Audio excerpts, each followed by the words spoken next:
बीते कुछ दशकों में भारत ने हर क्षेत्र में अपनी ताकत का प्रदर्शन किया है, चाहे वो आर्थिक क्षेत्र हो, विज्ञान और टेक्नोलॉजी का क्षेत्र हो या फिर सैन्य ताकत। भारतीय सशस्त्र बल, विशेषकर भारतीय वायुसेना, इस ताकत के प्रतीक हैं।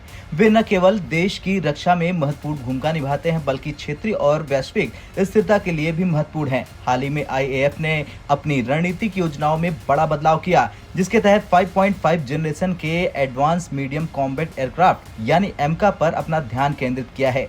ये निर्णय भारत की बढ़ती सैन्य क्षमता और रणनीतिक सोच का एक नया अध्याय खोलता है। भारतीय वायुसेना ने अपने लंबे वक्त के विमानन विकास योजनाओं में एक महत्वपूर्ण बदलाव किया। पहले ये उम्मीद जताई जा रही थी कि भारतीय वायुसेना 2040 तक 6th जनरेशन के लड़ाकू विमान विकसित कर लेगी। हालांकि हाल ही में एक गहन सोच विचार के बाद आईएएफ ने इस योजना को फिलहाल दूसरी तरीके से विकास करने पर जोर दिया और अपनी पूरी ऊर्जा और संसाधनों को एमका परियोजना पर केंद्रित करने का निर्णय लिया है।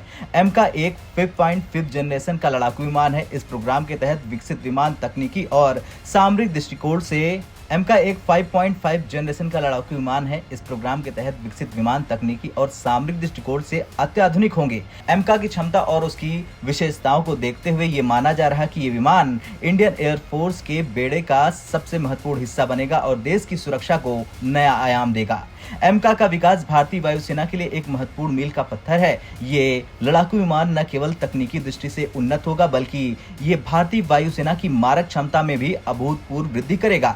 एमका को 5th जनरेशन के लड़ाकू विमानों की टेक्नोलॉजी के आधार पर विकसित किया जा रहा, लेकिन इसमें कई नई और उन्नत विशेषताएं जोड़ी जाएंगी, जिससे इसे 5.5 जनरेशन का दर्जा मिलेगा। एमका की प्रमुख विशेषताओं में अत्याधुनिक स्टील तकनीक, उच्च गति, उन्नत एवियोनिक्स और बेहतर हथियार प्रणाली शामिल है। ये विमान आधुनिक युद्ध क्षेत्र में भारतीय वायुसेना को सर्वोच्च बनाए रखने में सक्षम होगा। इसके अलावा एमका को इस तरह से डिजाइन किया गया है कि ये बदलती हुई युद्ध स्थितियों और खतरों के अनुसार खुद को अनुकूलित कर सके।